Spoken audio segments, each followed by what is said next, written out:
Hello everyone, Shri IAS academy में आपका स्वागत है। जैसा कि आप जानते हैं कि श्री आईएएस एकेडमी ने history back year answer framing की सीरीज की शुरुआत की थी, जिसमें ऑलरेडी हमारा पार्ट 1 आ चुका है। ये हमारा पार्ट 2 है। इसमें हम देखेंगे कि 2014 में यूपीएससी ने हिस्ट्री ऑप्शनल में किस प्रकार का प्रश्न पूछा। तो चलिए शुरू करते हैं। जैसा कि आप देख रहे हैं, ये इतिहास वैकल्पिक विषय प्राचीन भारत का प्रश्न है, जो कि 2014 में पूछा गया है। 15 नंबर का था। क्लियर। तो सबसे पहले हम इस प्रश्न को पढ़ेंगे, इसे इनकोड करेंगे और फिर देखेंगे कि वास्तव में इस प्रश्न का उत्तर हमें कैसे लिखना चाहिए। तो जैसा कि आप देख रहे हैं, प्रश्न क्या है? प्रश्न है, किन अर्थों में महास्म संस्कृति अर्थात मेगालिथिक कल्चर। देखिए, होता क्या है कि कई बार जब आपको ऐसे शब्द मिलते हैं महास्म, जो कि आपने सुना ही नहीं होता है, तो इसलिए आप हमेशा उसका इंग्लिश वर्जन ज़रूर देखें। अब आपको मेगालिथिक कल्चर पता है कि हाँ, जो मेगालिथिक कल्चर है वो महापाषाण काल की बात कर रहा है। तो आप समझ गए कि ये महापाषाण संस्कृति की बात कर रही है। क्लियर।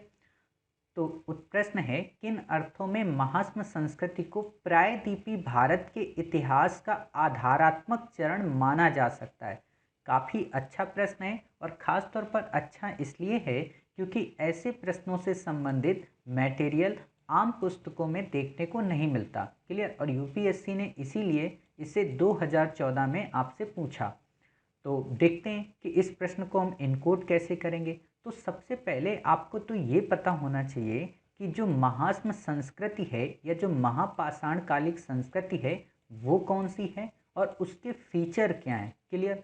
अगर आपको ये पता चल गया कि महापाषाण संस्कृति के फीचर क्या थे, उन फीचर्स ने किस प्रकार आगे आने वाली वहाँ पर डेवलप होने वाली संस्कृतियों या सभ्यताओं को एक आधार प्रदान किया, तो आप समझ जाएंगे कि हाँ, इस प्रश्न का उत्तर कैसे हमें लिखना है। क्लियर। आपसे प्रश्न यही पूछ रहा है कि आप हमें ये बताइए कि दक्षिण भारत में जो महापाषाण संस्कृति का उदय हुआ, उस महापाषाण की संस्कृति ने किस प्रकार आधार प्रदान किया आगे आने वाली हिस्ट्री को जनरेट करने में या बिल्ट करने में। क्लियर।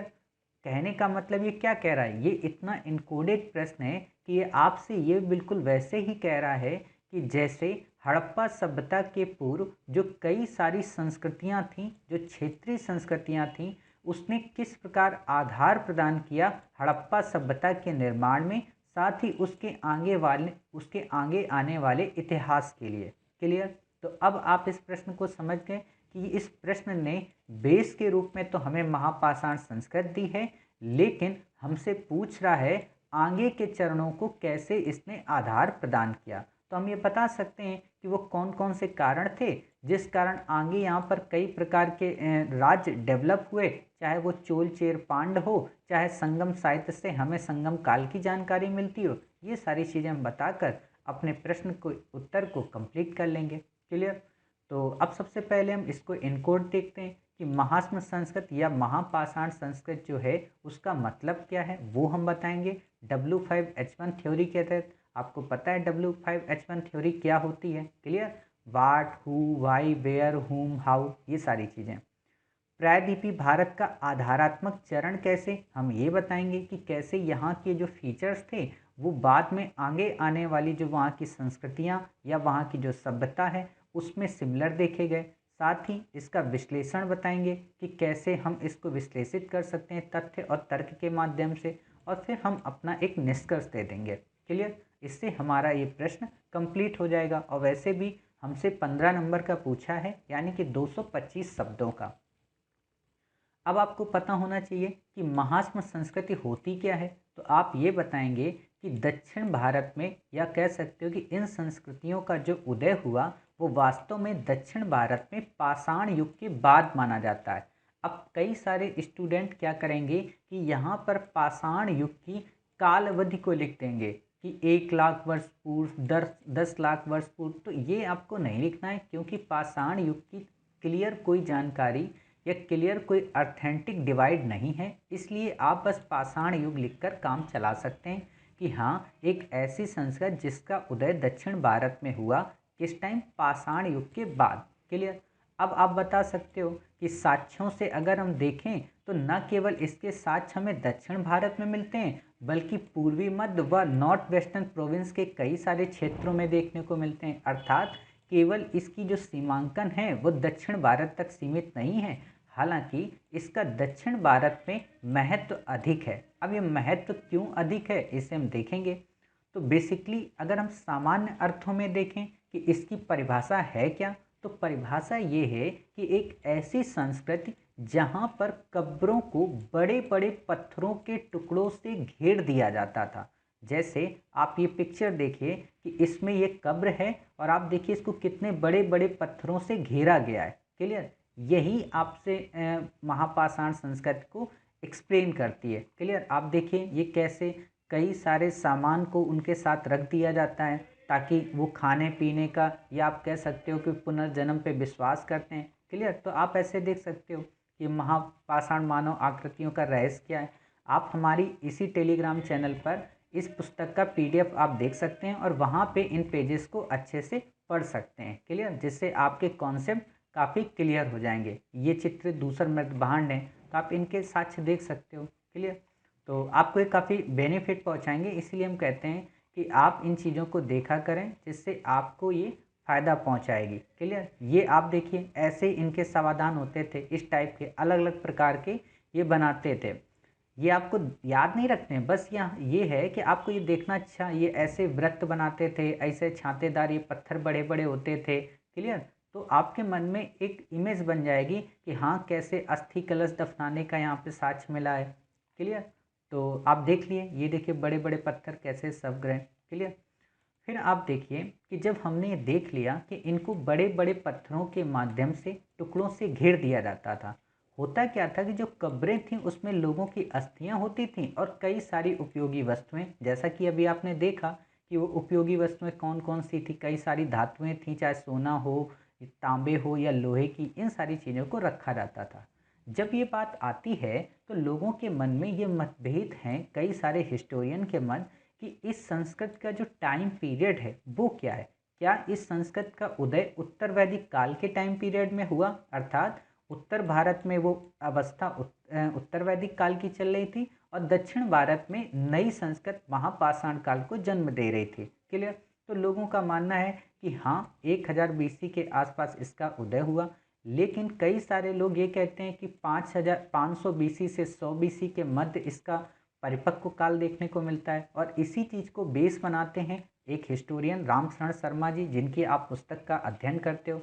वो कहते हैं कि जब हम अशोक के अभिलेखों का अध्ययन करते हैं तो वहाँ पर चोल चेर पांड्य का जिक्र मिलता है, जिससे हम ये समझ सकते हैं कि हाँ ये महापाषाण संस्कृति के बाद के काल के ये राजवंश थे। लेकिन अब ये स्पष्ट हो गया है कि ये महापाषाण की आरंभिक अवस्था ना होकर ये उत्तर महापाषाण से संबंधित राज्य थे। क्लियर, उत्तर महापाषाण, अब आप बताइए, मैंने आपको उस दिन बताया था कि उत्तर का मतलब होता है बाद का और पूर्वोत्तर का मतलब होता है पहले। क्लियर, जब आप हड़प्पा पढ़ते हो तो उसमें फेजेस पढ़ते हो कि प्राक हड़प्पा, परिपक्व हड़प्पा और उत्तर हड़प्पा। उत्तर है अंतिम की बात, परिपक्व की मैच्योरिटी की बात, और प्राक की पहले की। जैसे आपका बचपन प्राक हुआ, आपकी जवानी परिपक्व है और आपका बुढ़ापा उत्तर होगा।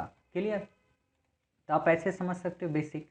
तो इन्होंने ये चीज़ बताई, लेकिन इसको लेकर कई सारे हिस्टोरियन में मतभेद है, तो आप ऐसे बताकर छोड़ दोगे।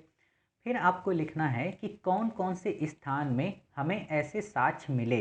तो स्थान कौन से हैं? आवासीय और कब्रगाह के रूप में हम देखते हैं, जिनमें लगभग 40 कब्रगाहें देखने को मिलती हैं, जैसे पय्यमपल्ली में, नागार्जुनकोंडा में, ब्रह्मगिरी में, संगनकल्लू में, पिकलीहल और मास्की।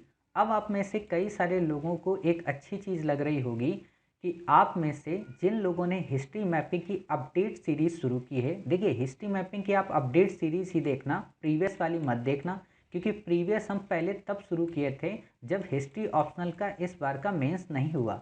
लेकिन जब हिस्ट्री ऑप्शनल का मेंस हो गया, उसने अपने मैप को चेंज कर दिया, तो हमने भी अपने मैप को चेंज करके फिर से हिस्ट्री मैपिंग की क्लास की शुरुआत की, जिसको हमने नाम दिया हिस्ट्री मैपिंग अपडेट सीरीज़। तो आप प्लेलिस्ट में जाकर उसे देख सकते हैं, वहाँ पर हमने इन सभी साइट्स को लगभग लोकेट करा दिया है। चाहे वो पूरा पाषाण में हो, चाहे मध्य पाषाण में या फिर नव पाषाण में। क्लियर। तो आप में से कई सारे लोगों ने ये सारी साइट्स देखी होंगी और देखा होगा कि हमने ऐसे ही एक मैप बनाकर यहाँ पर जब लाइन ऐसे क्रॉस करती है तो यहाँ नागार्जुन कोंडा किया था, यहाँ पिकली हल किया था, जो ऐसे लाइन ऊपर से आती है, ठीक है ना, आपने देखा था ना, जो वेम्बनाथ को मिलाती है। पय्यमपल्ली हमने किया था और मास्की किया था। तो आप देख सकते हो कि मैप का कितना बेनिफिट मिलता है एंशिएंट इंडिया में। तो आप ऐसे मैप को भी डायग्राम कर देंगे जिससे आपको एक नंबर अतिरिक्त मिल जाएगा। फिर आप देखोगे इनके कई आधार थे। कहने का मतलब वही कि इन्होंने किस किस को आधार प्रदान किया या प्रायद्वीपीय भारत के इतिहास के लिए कैसे आधार प्रदान किया। तो देखते हैं हम कि कई सारे तत्व इनके संगम साहित्य में भी देखने को मिलते हैं। कई सारे आरंभिक ग्रंथ उस समय के संगम साहित्य के, उनमें ये वर्णन मिलता है कि पुरनानूरु नरणी में कलश तथा संगोरा सावधानों का उल्लेख है। ठीक है, तो इन ये जो पुस्तकें हैं, ग्रंथ हैं, इनमें कलश और संगोरा सावधानों का उल्लेख मिलता है, जिससे हम ये समझ सकते हैं कि ये महापाषाण जो संस्कृत के फीचर हैं, इन्होंने संगम साहित्य को किस प्रकार प्रभावित किया। साथ ही आप मणिमेखले नाम की एक पुस्तक है, आप में से कई सारे लोगों को लग रहा होगा ये मणिमेखले पुस्तक है क्या। तो आपको पता होना चाहिए कि उस समय संगम टाइम पीरियड में एक पुस्तक लिखी गई थी शिल्पाधिकारम, जिसमें आप एक कहानी सुनते हो। उस कहानी में कोवलन नाम का एक नायक होता है, वो एक राजकुमारी से प्यार करता है और उस राजकुमारी का आप देखते हो कि कड़ा खो जाता है, मतलब पैर का कड़ा खो जाता है।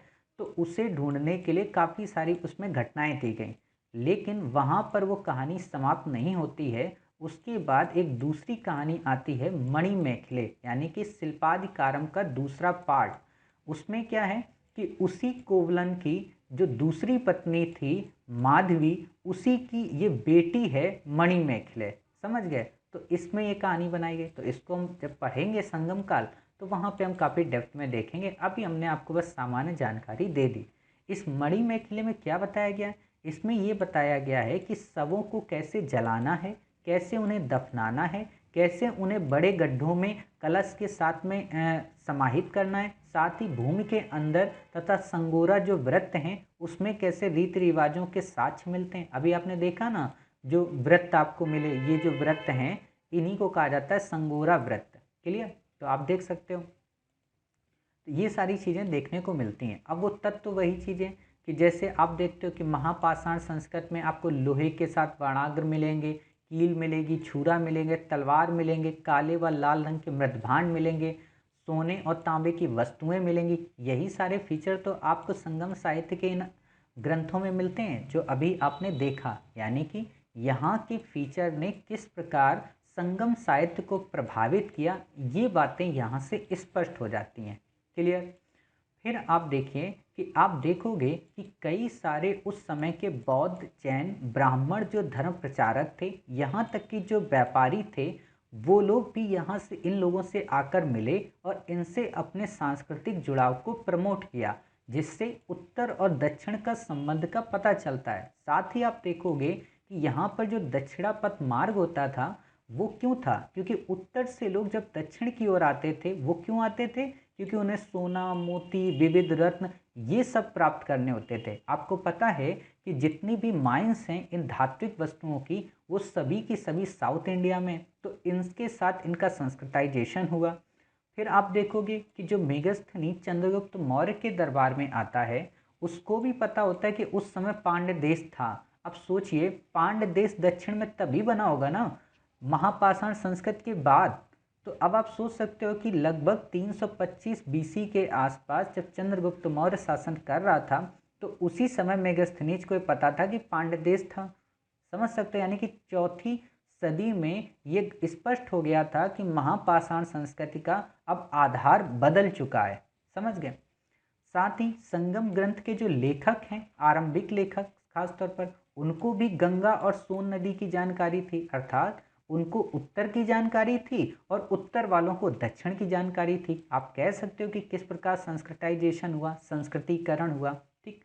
आप देखोगे कि अशोक की जो उपाधि है देवों का प्यारा, उसे एक तमिल राजा ने भी अडॉप्ट किया था। तो इससे क्या दिखता है कि हम तभी किसी की उपाधि अडॉप्ट करेंगे ना, या तभी किसी के कल्चर को अपने कल्चर में शामिल करेंगे जब हमें उसकी जानकारी होगी। जैसे हम वेस्टर्न सोसाइटी के कल्चर को तभी अडॉप्ट करते हैं जब हमें वेस्टर्न सोसाइटी की थोड़ी बहुत जानकारी होती है। आप देखोगे कि उत्तर भारत के जो शिव के बेटे हैं कार्तिकेय, उनकी पूजा दक्षिण भारत में मुर्गन के नाम से होने लगी। तो ये भी एक संस्कृताइजेशन है। साथ ही जो महापाषाण स्थल हैं वहाँ से हमें कई प्रकार की रोमन मुद्राएं मिली हैं, जिससे ये पता चलता है कि इनका जो व्यापार था वो रोम के साथ होता था, अर्थात व्यापार की प्रवृत्ति में बढ़ावा। जब इतने तथ्य हम दे देंगे और इतना विश्लेषण कर देंगे तो इससे ये स्पष्ट हो जाता है कि किस प्रकार इन्होंने आधार प्रदान किया। और फिर हम निष्कर्ष में दे देंगे कि दक्षिण में जिन 3 राज्यों की उद्धृत मानी गई या जिनकी उत्पत्ति मानी गई चोल चेर पांड, वे तब तक संभव नहीं रही होगी जब तक वहाँ के जंगलों को काटकर साफ न किया गया हो, साथ ही खेती के काम को आसान बनाने के लिए लोहे का कौशल न फैला हो। अर्थात एक तरीके से इन्होंने वही निष्कर्ष बता दिया जैसा कि आप मगध साम्राज्य की उत्पत्ति के संदर्भ में पढ़ते हो कि कैसे 16 महाजनपदों के बाद मगध की उत्पत्ति हुई। और मगध ही इतना शक्तिशाली क्यों बना, क्योंकि लोहे की भूमिका ने मगध को शक्तिशाली बनाया। क्लियर? तो आप ये सारी चीज़ें बता सकते हो, वही चीज़ें। इससे आपका ये उत्तर कंप्लीट हो जाएगा। अब आप में से कई सारे लोगों को लग रहा होगा कि सर इसको क्रम में कैसे क्रमबद्ध करेंगे या कैसे 225 शब्दों में लिखेंगे। तो बिल्कुल आसान है। आप इसको लिखिएगा कि महापाषाण संस्कृत से आशय है कि जहाँ कब्रों को सामान्यतः बड़े बड़े पत्थरों के टुकड़ों से घेर दिया जाता था। इस संस्कृत का उद्भव मूलतः दक्षिण भारत में माना जाता है। हालांकि इसके कई स्थलों का प्रमाण हमें पूर्वी मध्य और उत्तर पश्चिम क्षेत्रों में भी देखने को मिलते हैं। इस संस्कृत में कई सारे आवासीय क्षेत्र व कब्रगाह प्राप्त हुए, जिसमें लगभग 40 कब्रगारों की प्रमाण मिलते हैं, जो कि पय्यमपल्ली, ब्रह्मगिरी, संगनकल्लू, मास्की, पिकलीहल आदि में प्रमाण देखे जा सकते हैं। क्लियर? अब आपने इतना जब बता दिया पूरा पैरा, और आपने एक मैप भी बना दिया कि कैसे यहाँ पे सारे बने हुए थे क्षेत्र। ठीक, फिर आप अगले पैरा से लिखो कि उपयुक्त महासंस्कृत के कई सारे फीचर उस समय आगे आने वाली कई सारी संस्कृतियों को प्रभावित किए, चाहे वो संगम साहित्य की बात हो, चाहे उस समय के दक्षिण में राज्यों की उत्पत्ति को लेकर बात हो। संगम साहित्य की अगर हम बात करते हैं तो हम देखते हैं कि वहाँ पर जो समाधानों की प्रक्रिया है वो बिल्कुल महापाषाण काल से मिलती जुलती है। खासतौर पर मणिमेखले जैसे ग्रंथों में इसका उल्लेख सराहनीय है। साथ ही हम पुरानानूरू में भी इस प्रकार के साक्ष्य देखते हैं। इसके अलावा मेगस्थनीज को पांड्य देश की जानकारी का होना, साथ ही आरंभिक संगम साहित्य में गंगा व सोन नदी की जानकारी का होना, इसके अलावा तमिल देश के राजा का देवों का प्यारा अर्थात अशोक की उपाधि को धारण करना इनके संस्कृताइजेशन को या इनके आधारात्मक चरण को अभिव्यक्त करता है। ठीक है, अब आप इतनी बातें जब आपने लिख दी तब आप कहोगे कि निष्कर्षतः कहा जा सकता है कि दक्षिण भारत में उद्धृत जिन 3 नवीन राज्यों की उत्पत्ति हुई, संभवतः उनकी उत्पत्ति के लिए लोहे ने एक अपनी कारक भूमिका निभाई होगी, जिससे जंगलों को काटकर साफ किया गया, खेती योग्य भूमि का निर्माण किया गया, जिससे महापाषाण संस्कृत ने अपने एक अगले चरण की ओर प्रस्तुति की। क्लियर? हालांकि अभी साक्ष्यों की प्रामाणिकता के आधार पर पूर्णतः यह कहना संभव नहीं होगा, कारण कई सारे इतिहासकारों के मध्य मतभेद है। अब आप इतना कह के अपना उत्तर छोड़ दोगे, जिससे आपका 225 वर्ड में इस प्रश्न का उत्तर हो जाएगा। क्लियर? तो उम्मीद है आपको इस टफ प्रश्न का उत्तर मिल गया होगा। देखिए, ये ऐसा टॉपिक होता है कि जिसको ना तो आमतौर पर कोई पढ़ाता है और ना ही इस पर कोई डिस्कस करता है। क्लियर? इसको बस एक प्रश्न 2 प्रश्न के माध्यम से सॉल्व कर दिया जाता है। लेकिन जब हम अपनी हिस्ट्री ऑप्शनल की क्लास शुरू करेंगे तो वहाँ पर हम हर एक टॉपिक को काफ़ी डेप्थ में पढ़ने का प्रयास करेंगे। क्लियर? अभी हमने हालांकि आपको इतना बता दिया है कि इसके बाहर आपको किसी भी बुक में पढ़ने की ज़रूरत वैसे नहीं है। आप जिस भी बुक में पढ़ोगे यही सारे फीचर आपको मिलेंगे, बस इनको डिस्क्राइब थोड़ा ज़्यादा कर दिया गया। क्लियर? लेकिन पॉइंट सारे यही होंगे। हमने क्योंकि सारे पॉइंट्स कवर करके ही हम आपको इस प्रश्न का उत्तर बताते हैं। क्लियर? तो उम्मीद है आपको इस प्रश्न का उत्तर काफ़ी अच्छा लगा होगा। मिलते हैं अपने एक नेक्स्ट नए प्रश्न के साथ, तब तक अपना ख्याल रखिए और स्वस्थ रहिए।